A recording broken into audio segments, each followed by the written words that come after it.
What's going on, Mad Hatters, and welcome back to the madness. And today we are looking at the best decks of this past weekend, as well as diving into the question, is it a set 9 meta again? And spoiler alert, it's not. It's not even close. These rumors, these things, these clickbaits that are happening, ladies and gentlemen, it is not a set 9 meta by any stretch of the imagination. The numbers show us that, the analytics show us that, and don't worry, it is not. This is the most diverse meta that we've had since I started playing Lorcana in set 4, and I don't think that anyone could argue that. Yes, we all have some decks that are doing really well, like Purple Steel, for example, we'll look at is doing really well across Swiss and across events, but I think one event, no, it didn't win anything this past weekend, and it didn't do super great going into Top Cut. And a lot of blue steel, a lot of green blue and stuff really making up a lot of the Top Cut. And so Purple Steel, yes, doing good in Swiss, but just not making it to those top 4s in many events at all. So yes, it's a very different meta, very much so. Last meta was dominated by Blurple and Purple Steel, and then we had some aggro thrown in there like Amber Steel, but it's not that way at all. You're going to see across these different metas the decks that are representing and the decks you have to worry about, and you can't just play one deck and do great into everything unless you're playing Purple Steel. But we'll talk about that because some really interesting things has developed across these past 2 weekends. So with that, let's first jump into the Inkdex side of things, because Inkdex is going to kind of show us a really interesting picture here. And when we look at Inkdex, the thing I want to focus on up here is the Purple Steel. Purple Steel, the last 2 weeks, 55% win rate. So doing really well. 55% win rate across 565 matches is really good. Like, that is a deck that you want to be looking at. Its only bad matchup, looking at this, 43% win rate into dogs, which is interesting because it's supposed to demolish dogs. But what's going on with it? How does it have a 55% win rate? It has these awesome numbers, 59 into red purple, 56, 57, 56, amazing numbers. Why is it not winning? Well, that's the question that needs answered, right? When we look at last week, all of the Purple Steel lists were running Timothy Q Mouse and Tinkerbells. And the reason they were doing that is because that aggro start allowed them to go underneath the green blue decks and the blue steel decks. But then what happened is that red purple is able to come in and kind of do a number on those. And yes, this doesn't necessarily show that, but the talented red purple players that have been around the block were able to really punish those low attack characters with things like Headless Horseman and Elsa's, and ways to just trade into them and gain the tempo back. So red purple comes in, forces Purple Steel to remove that aggro line. Well, then what happens when Purple Steel cuts the aggro line? What happens is what we saw at the beginning of the meta, where Purple Steel just can't go toe-to-toe with the Blue Steel, with Blurple, with Green Blue, and they just kind of simmer out, and those control decks are able to hold them back, and the Giant Cobra is just not being enough to get them over the edge. So Purple Steel's in this interesting place where they have to figure out, what am I going to tech for? Am I going to tech for these control decks and run these aggro starts, or am I going to tech for these mid-range decks like the green-purple mid-range and the red-purple mid-range tempo, where I don't run this aggro start? So really interesting place right now for Purple Steel, and where they have to try and figure out, yes, I can do well, I can get through Swiss and do great and make it into day 2 or make it in a top 64, but then I just get beat up by those control decks, or I get beat up by those tempo decks. So an interesting place to go. Yes, Purple Steel, still a phenomenal deck, still extremely powerful and very just fair into everything. 1, 2, 3 strength is a pretty great start. Looking at the other stuff though, we have Blue Steel and Blurple both winning events this past weekend, and we'll look at both those lists. And the numbers are kind of interesting. 47% with Blue Steel. So yes, it doesn't do super great in the hands of everyone, but we have one person taking first with it, and we have another person going into top 4 with it at his event where they split top 4. So it'd be interesting to see how that might have ended. looking at other numbers on here, Blurple, of course, still doing great. It has its really good matchups. Again, it does suffer into green-blue, and there's a lot of green-blue this past weekend. Green-purple, really interesting one because it is a mix of Brainiac, the really heavy control with the Chromicons, and then the other green-purple that runs more low to the ground, mid-range stuff like the Flynn Rider boost into Madame M Elephants and Hades and Clarabelles and things like that. Red-purple, though, really interesting here, showing a 48% win rate and just not doing super great across the board. Even this 41% win rate into purple steel, but just not a lot of representation here. When last weekend we saw it take first and second at a big CCQ. So interesting numbers there. Green blue, I think, really strange with green blue because they're having this battle between themselves of, do we go this detective route that some of us have been on since, you know, preseason even, and argue consistency, right, with Judy Hopps and things like that? Or do we go the high roll route where we just go Tipo into Cinderella into, you know, a turn 6 play or whatever it may be, and we just have this really heavy start where then Cinderella is able to sing your welcome when we play Clarabelle down and get this super heavy, amazing start that it's really hard for any deck to come back from at that point. So just a lot of interesting things happening. I think CCS is really going to be extremely wide open. I strongly believe this is nothing like the set 9 meta, where the meta was 2-3 decks and then dogs kind of showed up, right? Whereas now you have to be ready for everything because everything is doing really, really well. I do have to advertise the Safari Zone Collectibles Elsa event that we're having, our kind of DLC at home, so to speak. 20 December, $40 entries in Smyrna, Delaware. 25 players. If we get 25 players, then top 4 are going to get a non-foil DLC Elsa. If we get 50 players, top 8 will get a non-foil DLC Elsa. This should be an 8 here. And then for every player past 50, we'll add 8 packs to the prize pool. So come on down, check it out. It's going to be a really good time. Get your hands on that non-foil DLC Elsa and leave a happy camper, right? And good practice for Richmond. All right, good practice for Richmond. But let's move into it, and let's talk about the Safari Zone Collectibles Build-A-K event. This was an event here in Smyrna, Delaware, that the store that I play at, and it was a good time. We had 48 players show up. It was a $30 event.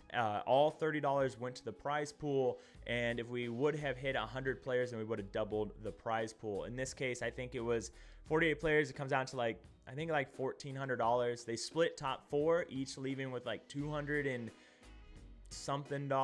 So not a bad day. And then the top 8 5th through 8, I think left with $72 each. Now, this being in store credit in Delaware, we cannot do cash prizes. Unfortunately, it is against the law. But it was a fun time. The Mad Hatters showed up with our cool little jerseys, and everybody had fun. We did pack bounties with Incognito, and then we had kind of the budget casting room setup that I think went rather well. Definitely check out the stream. There were some really great games, but let's talk about the meta. The meta was super diverse. We'll back up a second. This was the overall. This was all 48 decks, and yes, a lot of purple steel, but look at the representation across the board. 1 green purple, ruby steel, blue yellows, a little bit of everything. Only missing, I think, 3 different archetypes of decks, being something like green red, purple yellow, and then green steel. So just a really, really strong day of just a little bit of everything. And then when we kind of go in, the top 4 split, we had Royce going undefeated in Swiss and top 8. So going into top 4, number 1 on the table, so getting to go first with his version of dogs. Royce has been a name in the dog, Royce has just been a dog player for a long time, and it's really showing. In a meta that's super dominated by purple steel, or a lot of purple steel, he's still winning. He's still showing up and doing really, really well. He went to the Encounter 3K last weekend, did really well there against a field that was predominantly purple steel as well. If you enjoy dogs or have been curious about getting into it, I highly encourage you to check out the stream, because Royce showed a masterclass in how to play the deck. You can definitely tell that he's been playing it for a long time, that he he knows when to challenge, and there were games where against control decks like green blue, he would spend the first 3 or 4 turns challenging his opponent and not questing at all, knowing that that's the route he needed to go and being able to navigate those waters. And then in top 8, losing game 1 against purple steel with him on the play, but then going in and winning rather not easily but decisively against purple steel in the next 2 games, with one of the games being on the draw. So not a lot to see here except for the 4 Emerald Chromicons. 4 Emerald Chromicons being a staple.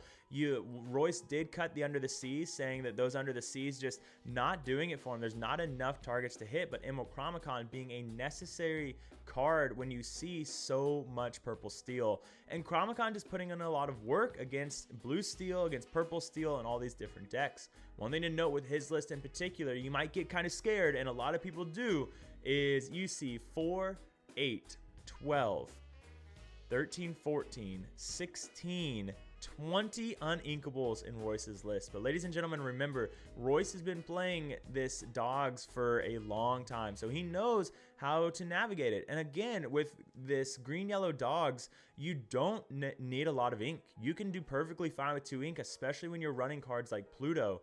And you also notice he is on the 4 Ursulas and 4 Mowglis, just really trying to knock out any of those cards that are going to impact his board. The Spooky Sights, the maybe Sudden Scare, maybe You're Welcome, anything that can really hit his board. And also just removing ink from those green blue players is going to be extremely effective as well. So good job, Royce. Way to do it again, man. And then next up we got Ben Ramos. He came down He came down from New York with his version of green blue that is rather different. You'll notice only 3 Cinderellas in this list. A lot of the times with these green blue lists, you see him on 4 Cinderellas if they're on Cindy's at all, and then opting to run 2 Kitas also. So getting a little bit afraid of the uninkables, I believe, is why he went to 3 Cinderellas. This list being on 3, 4, 5, 6, 7, 8, 9, 10. So 10 uninkables, so still a little bit of room, but making a difference. One thing that did really stand out in one of the feature matches, he had this one of Ursula that very much won him the game. He was able to take out a purple steel's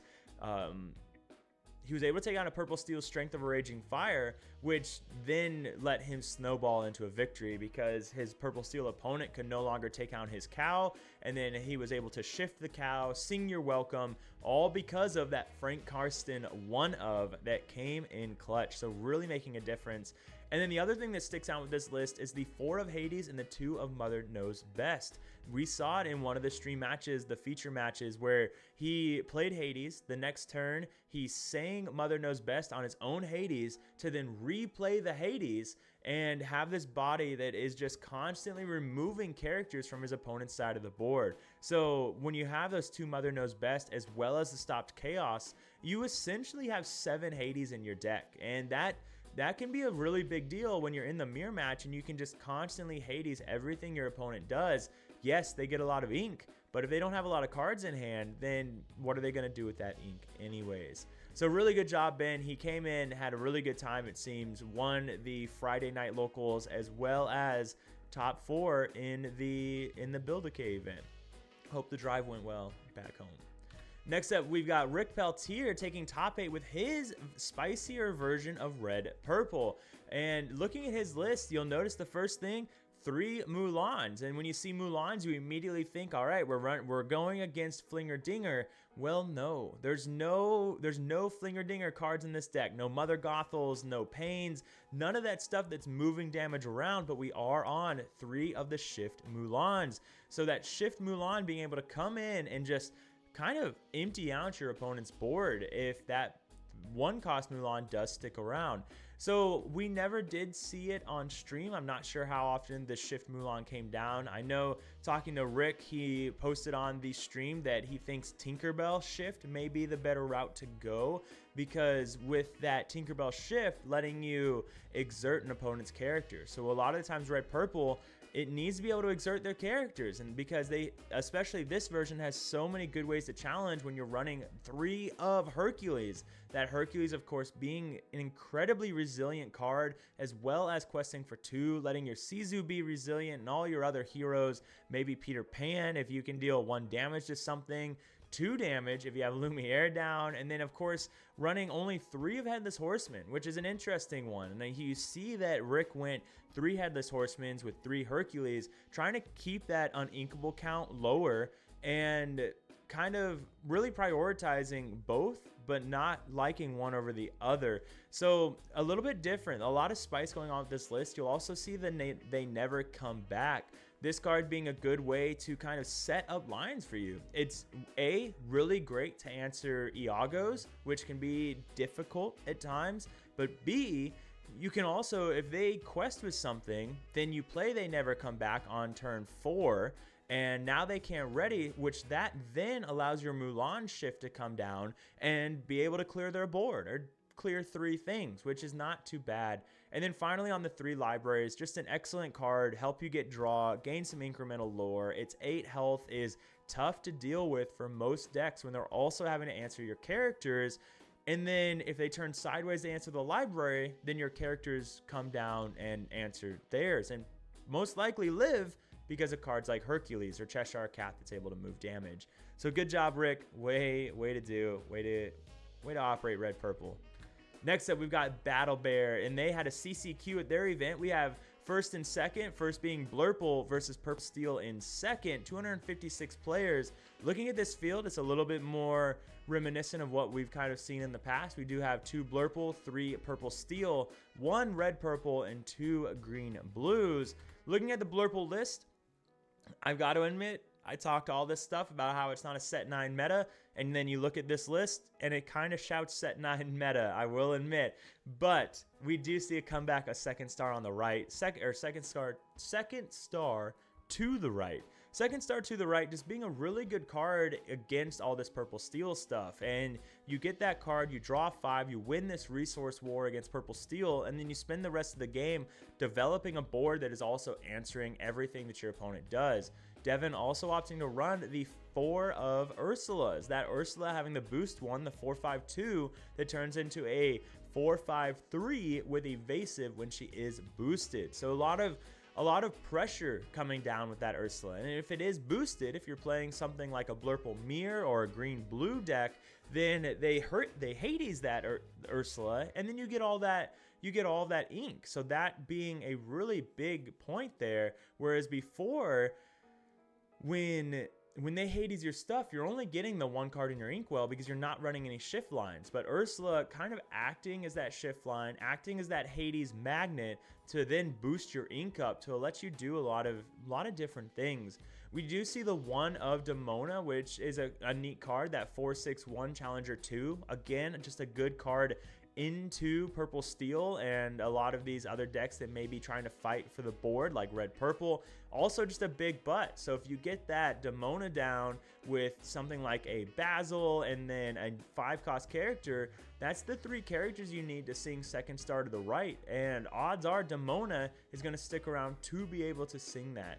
Again, this deck very much tech to beat Purple Steel. So if you have a lot of Purple Steel in your area, this might be the way to go. We even see the 4 of Madam Mim Elephant. The 3/7/1 lets you move damage to an opposing character. Just a big body that is hard for Purple Steel to deal with. And giving you ink as well. It can... Madam Elephant letting you bounce your own Hades, for example. Maybe you need card draw, so you play an Ursula and boost it, you quest, you bounce it next turn with Madam Elephant. So a lot of different lines that you can do. I gotta say, Devin is a man for my heart, running the 9 ramp. I love 9/2 ramp. I love 9/2 ramp. Anytime I pick up a blue deck that has 8 ramp, the first thing I do is say, what am I removing to put in 1 of 1 jump ahead? A man for my heart. Devin, good job. Way to pilot to success. And let's see what you beat in finals to take home that EU Continentals invite. And we beat Dennis with his spicy... This is a spicy version of Purple Steel. This is not what we have been seeing. First off, the Great Illuminary. You may be asking, what does that card do? Well, ladies and gentlemen, it is a 2-cost 131.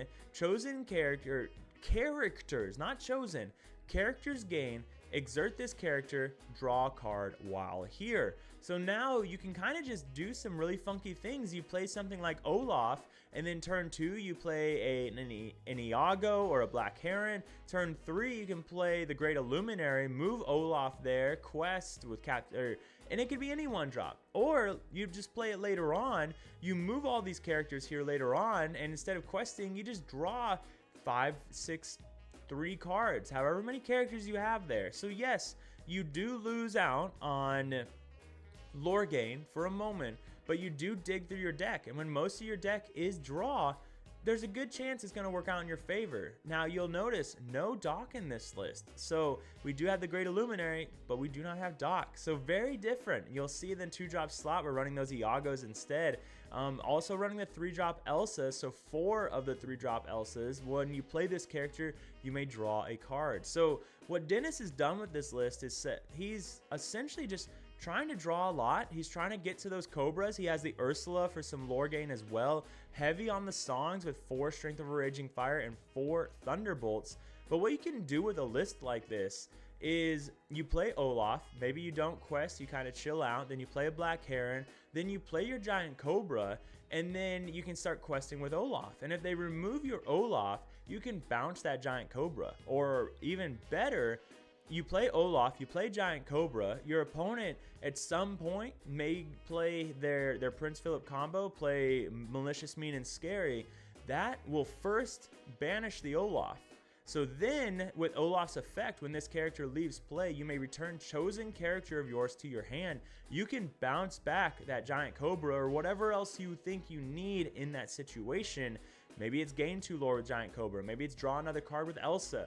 Maybe you boosted Cheshire Cat and you get the card underneath it, kind of getting card draw. So a lot of different things that you can do here. You can also just bounce Genie, get a card with that, and get another evasive character that can be hard to handle. So a really spicy list that did really well for him at, what size was it? 256 players. And he's running the sexiest stallion ever, Mayor Winddancer, which is another card that we are seeing a lot of play because of Red Purple. So Mayor Winddancer, no good way for Red Purple to answer that card. So it just sits there menacingly saying, I'm going to trample on anything that you want to do. So really good go, Dennis. I love to see a spicy purple steel list. Something the Great Illuminary do really well. That's pretty awesome. Then next up, we do have Mr. Hoba taking 16th place with his version of green purple tempo mid-range. We'll call it mid-range. Getting close to control. And there's a lot of spicy with this list going on. We, of course, have the Webby because that is what makes this list super powerful. Like, you don't need to see Webby, but when you do, you kind of feel unbeatable. So we have the Webbies, but we also have the elephants that are going to help you against purple steel. We have the questing power of Flynn Rider plus Genie. You can do cool things like boost Flynn Rider. You can get a couple quests out of them, and then turn 4 you bounce the Flynn Rider with Madam Mim, essentially drawing 2 cards. You run the ever powerful Prince Philip combo, that Exodia piece where you play Prince Philip on 3, maybe you then use him to sing Malicious, Mean, and Scary on turn 6, and shift the big Prince Philip to clear your opponent's board. You can also just do a lot of other things. But let's talk about the skeleton in the closet, right? The Potion of Malice, the one of. And Potion of Malice, if you haven't seen it, we've seen a lot of it in green-blue. They run it with Shere Khan, but here, put 1 damage counter on chosen character. And yes, also, you can exert it and banish this item. Each opposing damage character gains Reckless until the start of their next turn. So maybe you do some spicy things with that. But what Potion of Malice is allowing to do is if you find time to be able to play it, you can then have that 1 extra ink per turn to start putting damage on things. Maybe you banish some things. It will banish a Calhoun in 2 turns. It can put damage on things for your Go-Go though, which is going to be incredibly powerful, because if you're playing something like a Blue Steel and they play a Vincenzo, that really sucks because they can quest for 3, but now every turn they can't turn Vincenzo sideways, because if you have any characters on board, you can challenge into that. You can put 1 damage with Potion of Malice every turn on that Vincenzo, and then next thing you know, they play a go-go and the game is just over. You're going to game 2, game 3, or the loser brackets for that matter. So Potion of Malice is just a really interesting choice. It also lets you set up Malicious, Mean, and Scary, where you can just start pinging things each turn. Prince Philip, maybe you can't find Malicious, Mean, and Scary, but Potion of Malice letting you ping something every turn to be able to eventually clear it with Prince Philip. And then of course the Lever package, Lever letting you draw 2 cards. Maybe sometimes you have your opponent discard a card. This could be really effective into something like Purple Steel or Blue Steel, where they have a really small hand size. They're holding on to a dock to be able to play dock if you're Purple Steel, or maybe if you're Blue Steel, they're holding on to something like a Beyond the Horizon that they plan on using next turn. So a couple options there, and then the wrong lever being your point and click removal. So what I like about this list is the different lines that you can take with this list. I think it's incredibly powerful in that it's not out of anything because you have so many different options at your disposal. You have Hades for draw, Demona for draw. You have, Madam Mim is essentially kind of drawing you cards, the Cheshire Cat to move damage, and then of course the Prince Philip combo to just clear opponents' boards. And we can't forget Improvise, that is also letting you just remove Iagos. So a really effective list. He did lose in Top Cut to a Purple Steel list that he lost 2-1. Unfortunately, but everything there that you need to have a really good time. So really effective list. It's really cool to look at and definitely one that I'll be playing around with. Next up, we have the Wakefield CCQ. The Wakefield CCQ had 244 players. This is one that a lot of people have been talking about, especially the Blue Steel Colt, because Blue Steel finally does well, and all of a sudden it's the best deck in the format. All jokes aside, it was a great match. It really was. It was really great to watch on stream. We saw that David came in with some Headless Horsemen, and the first Headless Horseman, he hit no actions whatsoever, so no damage. And then the next 2 or 3, he just decimated the field, hitting all the actions. So really cool game between Blue Steel and Green Blue. Again, I think Blue Steel is still in a fine place. I think it's a controlled deck, right? So what are the lines that you want to take? And David hit those lines that he wanted to hit. He hit the Goliath in game 1 to be able to hold that green-blue player down. He did really cool plays. Well, let's just go ahead. Let's just move on. We'll look at his list. So one of the really cool plays that he did is that he had a Goliath down that in David's hand, he had 6-7 cards in hand while a Goliath was down. So Goliath would have made him discard all those cards. So what he did instead was banished his own Goliath. He used a Vincenzo to deal 3 damage, and then I believe he used Goliath to Sing Thunderbolt on his own Goliath.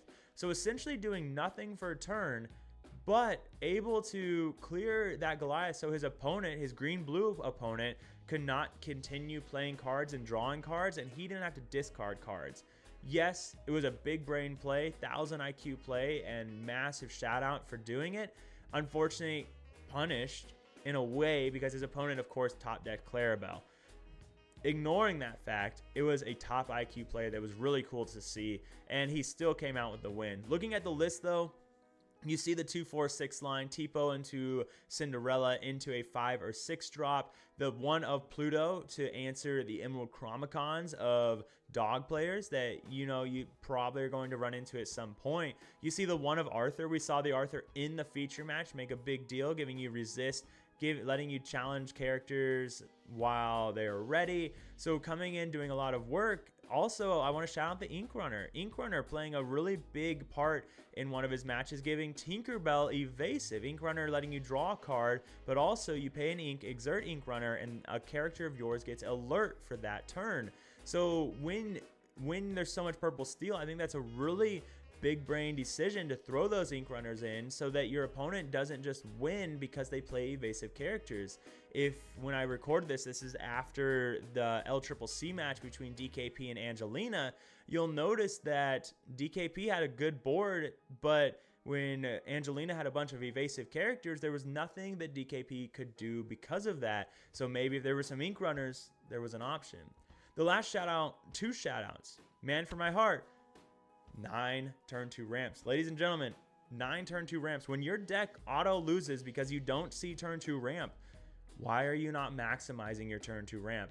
David is not just running 9 turn 2 ramps, he is running 9 turn 2 ramps as well as 4 develop your brains. So 100% maximize to try and get that turn 2. The only way it gets better is if you run more 1 jump aheads, but at that point, diminishing returns. And then finally, the Mulans. Now I think the Mulans, what we've been seeing a lot of Blue Steel do is play Captain Hook. And yes, Captain Hook does 3 damage, but what Mulan does is incredibly important.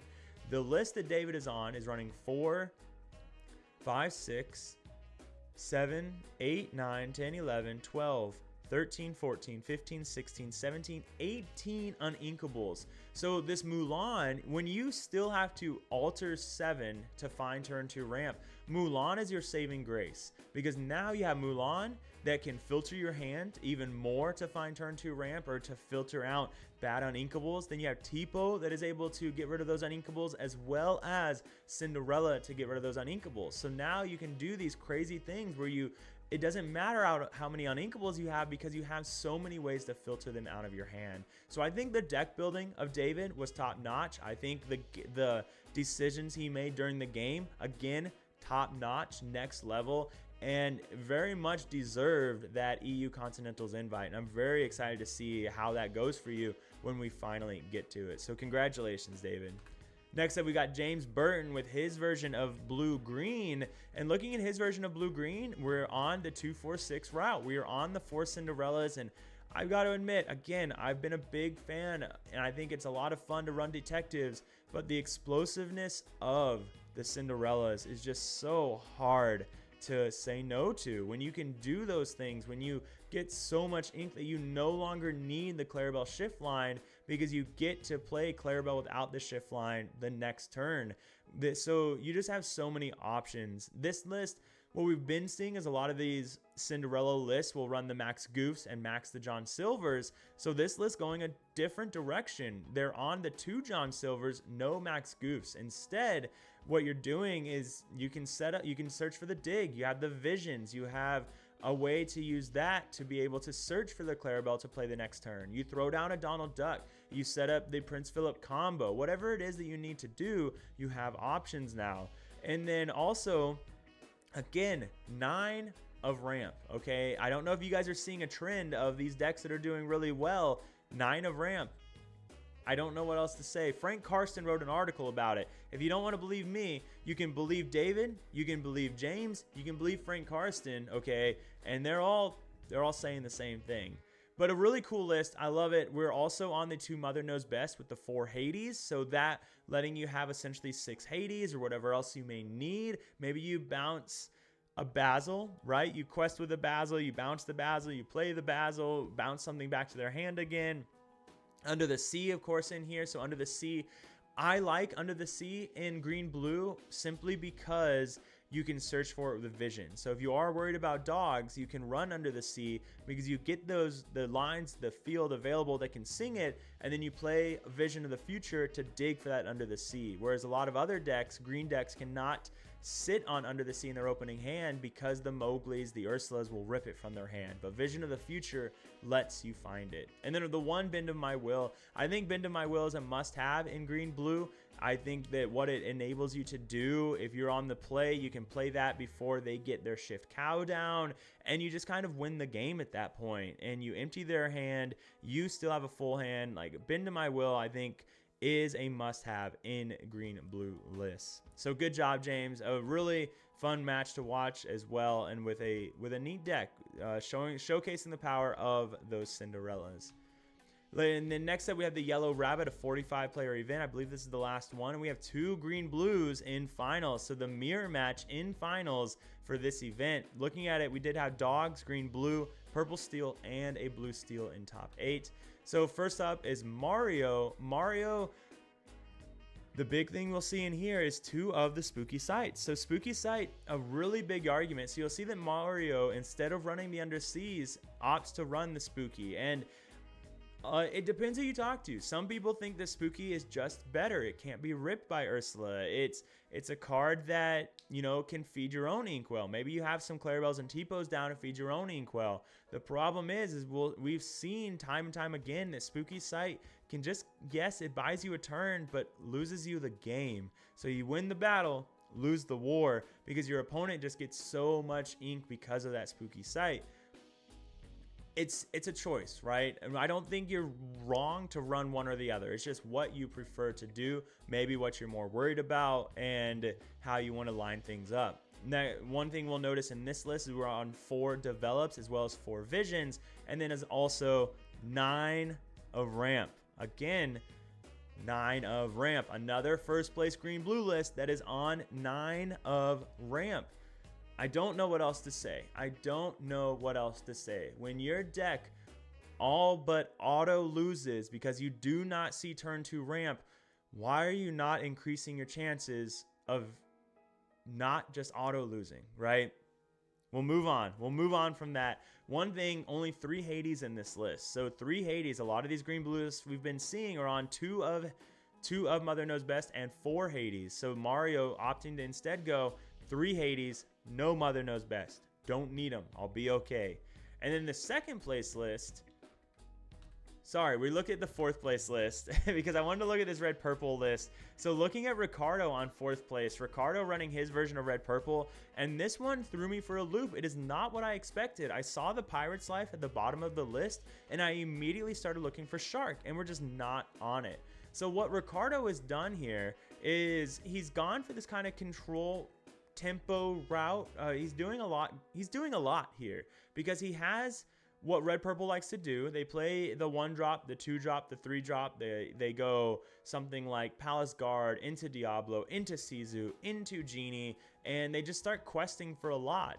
And then you can kind of just finish things up with cards like Pirate's Life. So that surprise factor being a big deal, but also the Beat King Undisputed. I do think that's a really interesting choice, and I'd be interested if Ricardo would stay on Beat King Undisputed after this event, because it can be something that when all these decks are running this 2-4-6 line of, or even purple steel, you're not hitting a whole lot with that Beat King. And I think you'd rather value questing versus singing that and hitting a Tipo, for example, because you lose out on potentially 2 lore to hit that 2 lore, card draw, whatever it may be. And it's also non-inkable that you have no way to filter out of your deck. So really interesting choice there. But running 3 and managing to get 4th place at the event. And looking at other things, we have 2 of the Madam Mims, 4 Elsas, letting you draw a lot of cards, and then the 1 of Library. So you gotta love the 1 of Library. But just a spicy list. Both red-purple lists that we looked at today, a little bit more unorthodox compared to what we're normally looking at with red purple, that it's a little bit more streamlined, really hitting hard on the Diablo, Sizu, Genie, just a lot of stuff questing for 2. You go into a Hades on turn 5 or a Headless Horseman on turn 5 and just doing this stuff, and the next thing you know, they're at 20 lore and you don't understand what happened when they only played 1 character per turn. So really cool list, Ricardo. I love the spiciness, man. I really do. So ladies and gentlemen, that is the video, all right? That is all the list that we're going to look at for this video. Really exciting week of Lorcana, in my opinion. We are seeing, again, how just diverse the meta is. It is still anyone's game. I believe there's still so much to be explored. Maybe there's some shenanigans with Black Cauldron. We saw one player, a blue-yellow player, playing Black Cauldron at the Safari Zone event, and what he would do is he would play Mowgli. Mowgli would then get banished. He'd put Mowgli in the Black Cauldron so that he could play it whenever he needed it. So that potential to rip a card at any time, making it really awkward for your opponent, making it, well, really possibly really good for you. So there's just so much left to be unexplored. Locations, maybe red purple that goes back to sharks, and maybe we'll see some green purple Brainiac at some point. And I just think the meta is really exciting. I know a lot of people are doom and glooming that it's a set 9 meta, but I just don't feel that way whatsoever. I really don't. So ladies and gentlemen, I hope you enjoyed the video, and remember, stay happy and healthy, and I'll see you around.